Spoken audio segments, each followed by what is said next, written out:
Para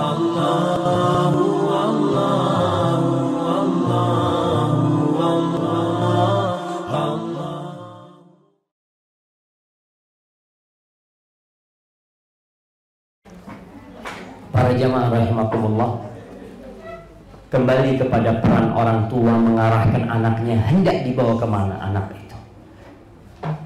Tergantung orang tua, mereka seperti kertas putih. Ketika orang tua ingin menjadikan anaknya dokter, silahkan, nggak apa-apa. Itu tujuan yang mulia, tapi tetap basic agama yang harus kuat. Kehidupan di luar sana sangat menakutkan sekali. Kejadian di Kalimantan, anak-anak SD kira-kira ada 20 dan 5 anak perempuan, itu informasi yang saya dapat. 20 anak itu mabuk.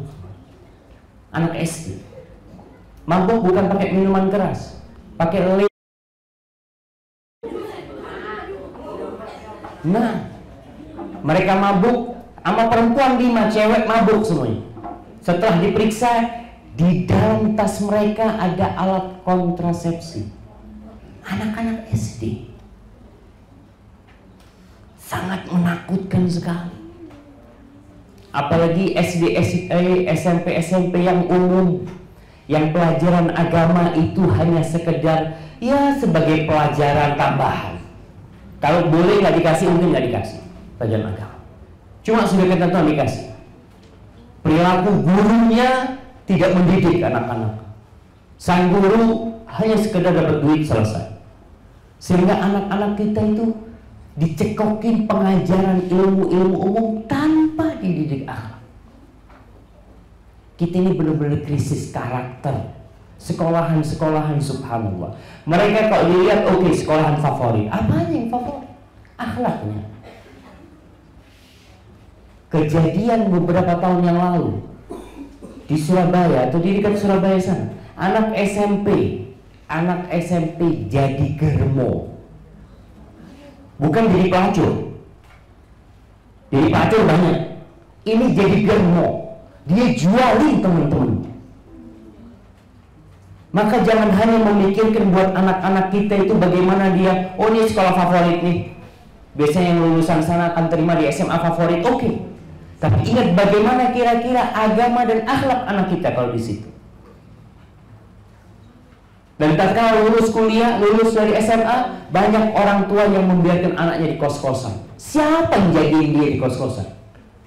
Di rumah aja nggak bener, apalagi ditinggal di kos-kosan.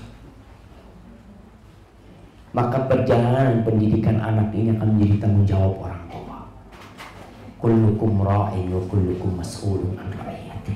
Semua pemimpin dan semua kelak dimintai pertanggungjawaban. Apalagi yang perempuan, ada sekolah-sekolah yang laki perempuan campur, nggak pakai kerudung, di luar mereka duduk bersama, pulang bareng sama gurunya, nggak lulus. Mau jadi apa anak-anak?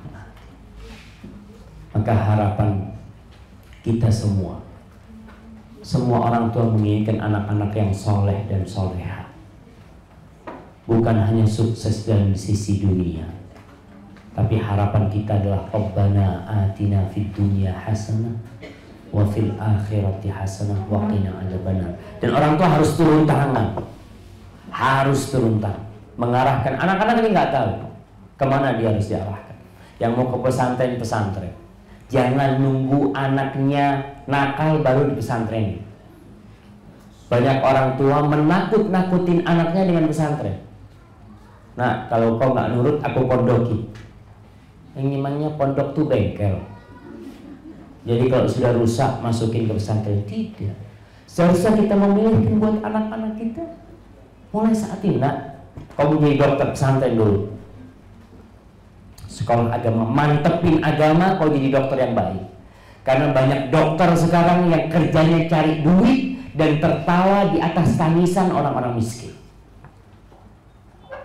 Ketika orang tabrakan masuk rumah sakit, dokter yang dikenal dulu adalah orang yang berkhidmat untuk masyarakat, sekarang udah dunia.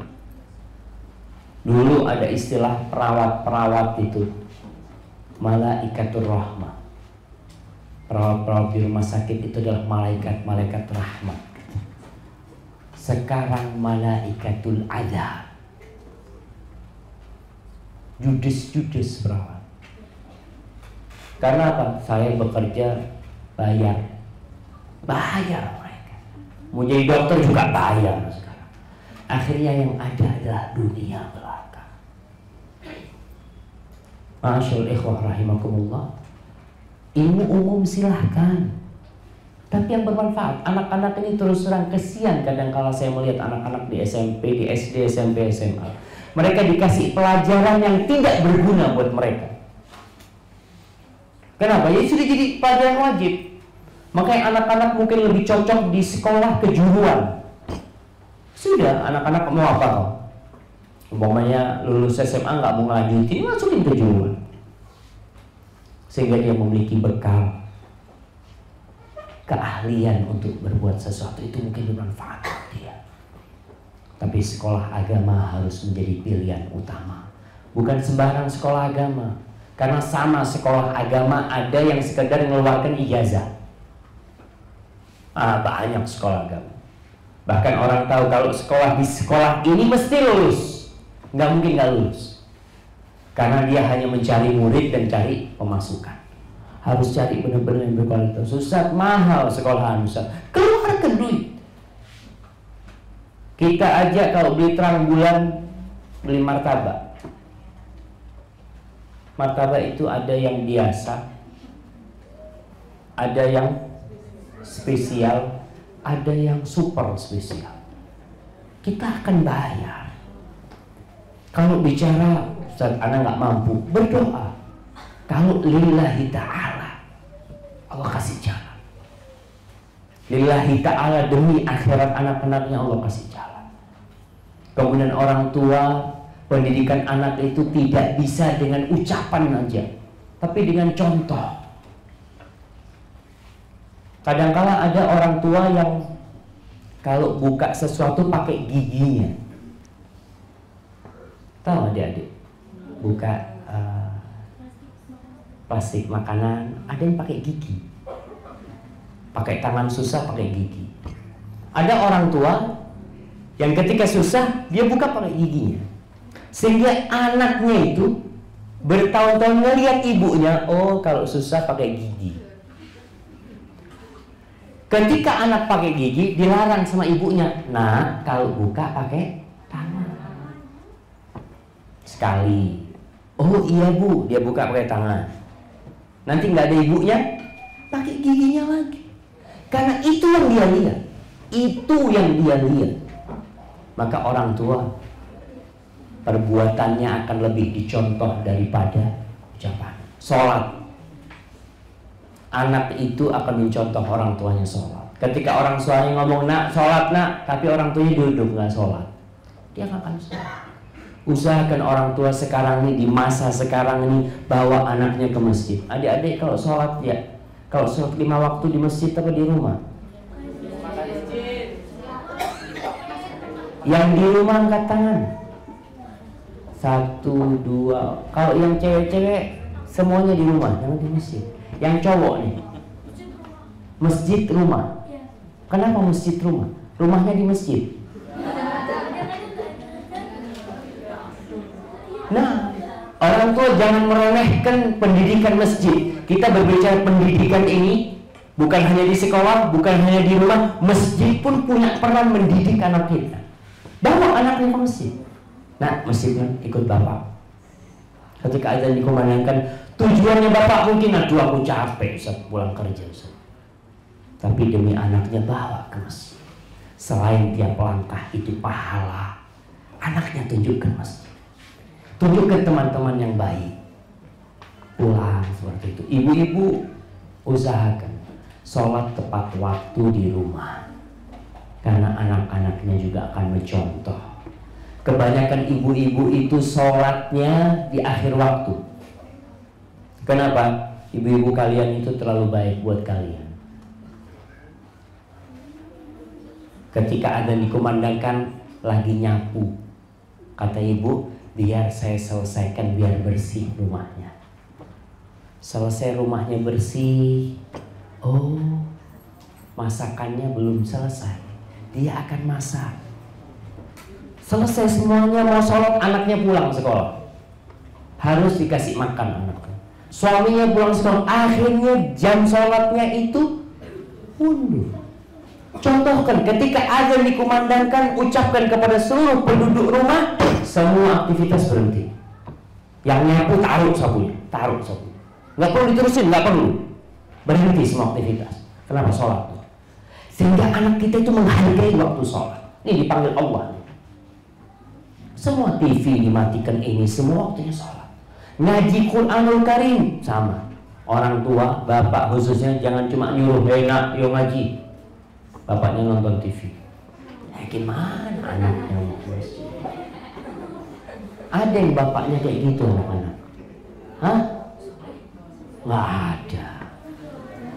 Bapaknya jadi contoh yang baik semua, insya Allah. Tapi bapak, kita harus bersama-sama mengawal anak-anak kita. Hal penting buat orang tua mencarikan teman buat anaknya. Carikan teman yang baik. Jangan cuma dilepas di kampung dia cari teman sendiri. Ustaz, dia sudah besar, nggak masalah. Sekali-kali anak kita nih kalau kita lepas ke kampung, kita ngomong sama mereka, nak, kau undang teman-temanmu makan. Kita tasyakuran dulu, undang itu teman. Lihat, oh ada yang pakai anting temennya, ada yang pakai gelang temennya, ada yang potongan rambutnya. Di sini orang tua tahu, oh ternyata kau berteman dengan mereka. Nah, kalau orang tua tidak memikirkan, yang penting saya sekolah ke Jalil Syah, ustadznya baik, teman-temannya baik. Oke, di sini selesai, tapi di luar sana kita nggak tahu. Seorang syekh cerita, dia cerita kadang kala kita didik anak kita udah baik di sekolah, di rumah, di masjid, keluar rumah 5 menit ketemu sesuatu yang nggak benar, jadi nggak benar. Apalagi sekarang kita lihat adanya internet. Hati-hati anak-anak itu jangan dikasih HP. Anak-anak dikasih HP boleh, tapi HP yang hanya untuk telepon dan SMS. Apa sih tujuannya mereka nonton internet ini itu? Kalau bapak-bapak lihat sekarang warnet-warnet yang di kampung itu isinya anak-anak. Jarang orang dewasa di warnet kampung, karena orang dewasa sudah pegang HP. Anak-anak kita sekali-kali cari anaknya, jangan-jangan ada di balik layar-layar internet sana. Ingat, kita harus capek di sini kalau ingin bahagia nantinya. Manjada wajada, kita tahu tuh. Barang siapa bersungguh-sungguh pasti dia dapat. Man sabara wa ghafira, barang siapa yang bersabar pasti dia beruntung. Yang ketiga, man sara 'ala darbi wa shalah, dia yang berjalan di atas jalan sampai. Kita kalau udah bersungguh-sungguh sabar didik anak kita, tapi salah jalan, nggak bakal sampai. Kayak orang yang mau ke Surabaya tapi jalan ke Ketapang dia. Terus naik kapal. Mau kemana Pak? Mau ke Surabaya tadi. Bapak, semua benar saya mau ke Surabaya. Saya bawa duit ini. Saya bawa duit. Dan saya sudah capek nunggu di sini. Tapi ketika salah jalan nggak sampai. Anak-anak kita pun seperti itu. Kalau jalannya salah nggak bakal sampai. Ma'asyil ikhwah rahimakumullah. Kemudian hal terpenting buat orang tua, doakan anak. Bukan hanya kesehatan. Lihat doanya Nabi Ibrahim. Nabi Ibrahim berdoa, Rabbi ja'alni muqimas shalah wa min dzurriyyati. Ya Allah, jadikan aku orang yang mendirikan sholat dan anak keturunanku sholat.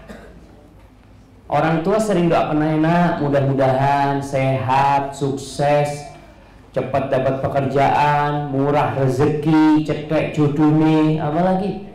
Itu doa orang tua, tapi lupa mendoakan buat akhirat anak. Dan ajarin anak itu berdoa untuk akhiratnya.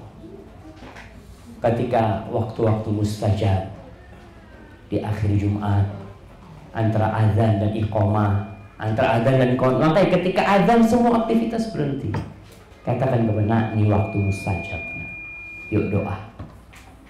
Rabbana atina fid dunya hasanah wa fil akhirati hasanah wa qina adzabannar.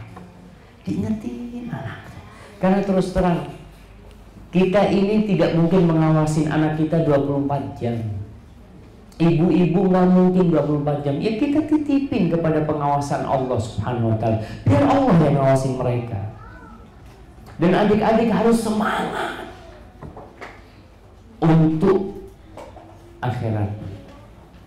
Kalau bicara akhirat, kayak apa sih akhirat itu? Sehingga kita harus semangat. Adik-adik tahu hidup di dunia ini cuma berapa tahun? 60, 70 tahun. Orang yang umurnya 100 tahun itu sedikit sudah. Adik-adik tahu satu hari nanti di surga itu sama dengan 1000 tahun. Jadi kalau kita capek 60 tahun nggak apa-apa, asalkan nanti baru istirahat di surga Allah Subhanahu wa ta'ala. Ada seorang yang pernah bertanya kepada Imam Ahmad bin Hanbal. Ini pertanyaan yang harus ada di benak kita. Orang tua capek didik anaknya, orang tua capek masak buat anaknya, bapak capek bekerja buat keluarganya, buat istri dan anak-anaknya, lelah, capek beribadah, sholat 5 waktu, puasa sebentar lagi, lelah semua hidup di dunia. Ada seorang pernah bertanya kepada Imam Ahmad, ya Imam, mata raha? Wah Imam, kapan kita istirahat? Kapan kita istirahat nih dari kelelahan dunia ini? Apa kata Imam Ahmad? Fi awwali qadamin tawa'uha fil jannah. Ketika engkau pertama kali meletakkan kakimu di surga, baru istirahat. Selama ini gak ada istirahat. Maka para jemaah, siapkan diri kita untuk berjuang. Dan berjuang sampai kapan? Sampai mati. Siapkan buat anak-anak kita juga sekolah yang layak buat mereka. Sekolah bagus itu gak harus mahal. Gak harus mahal. Tapi sekolah bagus itu adalah sekolah yang mengajarkan kepada anak-anak tentang Allah Subhanahu wa ta'ala. Kalau memang anak kita di sekolah kurang agamanya, paling enggak bapak-bapak ibu-ibu di sore harinya mencarikan buat anak kita les. Bukan guru matematika, bukan guru bahasa Inggris, les agamanya. Karena kita jarang melihat anak-anak les agama, itu jarang. Yang ada les itu bimbingan bimbel. Itu adalah untuk pelajaran IPA, matematika, bahasa Inggris, bahasa Indonesia. Itu yang ada bimbel.